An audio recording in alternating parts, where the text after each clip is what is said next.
President Trump is set to speak with Chinese President Xi Jinping tomorrow about a potential framework for the sale of TikTok. Joining us now, former Vice President Mike Pence. He's the founder of Advancing American Freedom. It's been a while. You're joining us on set, Mr. Veep.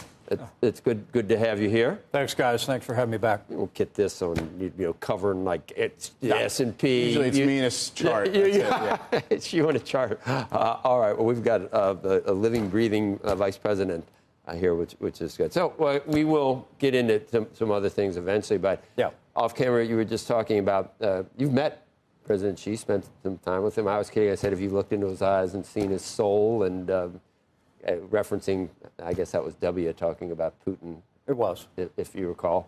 Is he our friend? Is he a frenemy? Is he? What's happening with China is the greatest economic and strategic threat facing the United States of America in the 21st century. And under our administration, we stood strong on China, meaning we made historic investments in the military in the Asia-Pacific. That continues now under the second Trump administration.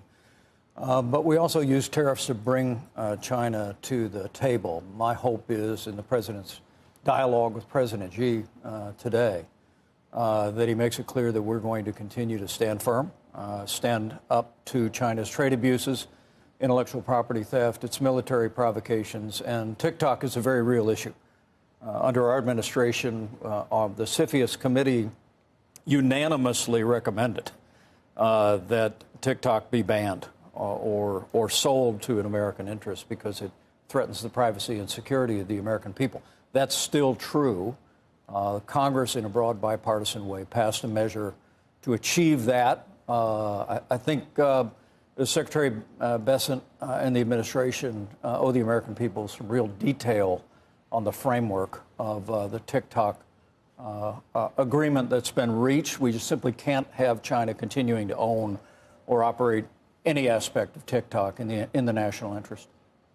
We've tried to read between the lines that she eventually decided that maybe they do let the algorithm that's so near and dear that was never going to be, let into foreign hands, that they will let that happen. They moved on to NVIDIA as a bargaining chip, and to make it look tough to their own population, make them look tough. The NVIDIA piece. The NVIDIA piece. Right. But do you believe that they really have capitulated on control of TikTok? You got to remember, the algorithm for TikTok is banned in China because it's so highly addictive and it's so capable for propaganda. I just think it's inconsistent with our national security, and I think the administration has to stand firm and tell China, you have to release and let go of the algorithm entirely. If that doesn't happen, it should be banned. And I'm sure the marketplace will fill in for it. You mentioned that in your administration, you used tariffs to bring China to the table. We did. If this is what's going on now, bringing Xi to the table, what's the objective of that? Is it just to frame the terms of kind of further disengagement or some kind of a standoff? Because it doesn't seem as if, they're kind of doing their own parallel AI investments because they don't necessarily want to be dependent on the U.S. Yet we have U.S. companies who want to be able to be the global standard for things like that. Yeah. So what are we aiming for? Well, I think that's a real question. In our administration, it was about lowering tariffs and non-tariff barriers. This administration seems to be pursuing an industrial policy that includes permanent, across-the-board tariffs on friend and foe alike, which I believe is inconsistent with pro-growth policies in the United States. And we've been challenging it, and now it's before the Supreme Court. But, Joe, it's the first time I've been back at the table here since last week's tragic events. And, the Bible says we mourn with those who mourn and grieve with those who grieve. And I just have to tell you, I knew Charlie Kirk. He's a good and godly man, devoted husband, father, important voice in America. I'm heartsick about what happened to him, and I truly do pray for his family, commend law enforcement in the community, and but you understand the anger in this moment. It's understandable, but I think we got to be careful about putting America on trial whenever we see evil overtake the hearts of any individual, and in this case. Absent additional facts, there was one person responsible for Charlie Kirk's assassination. He needs to be brought to justice, swift and certain. Can people in public life do better in the way that we speak with one another and about the issues facing the country? Of course. I think democracy depends on heavy doses of civility. But Charlie Kirk was a champion of the First Amendment, a champion of free and open debate. He ultimately died defending it. And I think on that principle, we should stand and ensure that it's part of his legacy. It goes beyond one deranged individual, though.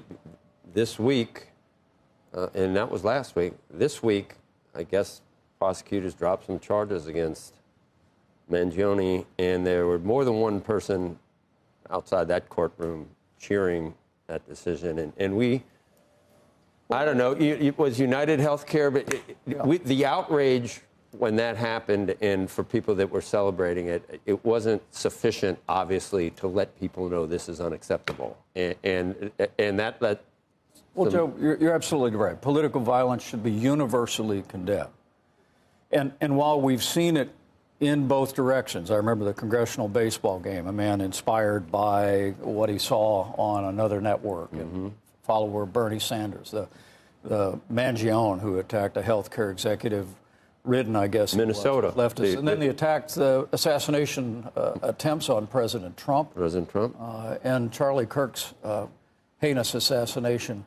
As you said on the show the other day, the bullets are going both ways, but I am very troubled about the fact that the left seems much more willing to celebrate and even accept political violence. And I think we need to call on leaders on the left to denounce that. To see people cheering outside the courthouse when charges were dropped, terrorism charges were dropped against Mangione is deeply offensive and should be offensive to every American. To see people cheering the death of a good and decent man like Charlie Kirk should be unacceptable to every American, and we ought to speak that way.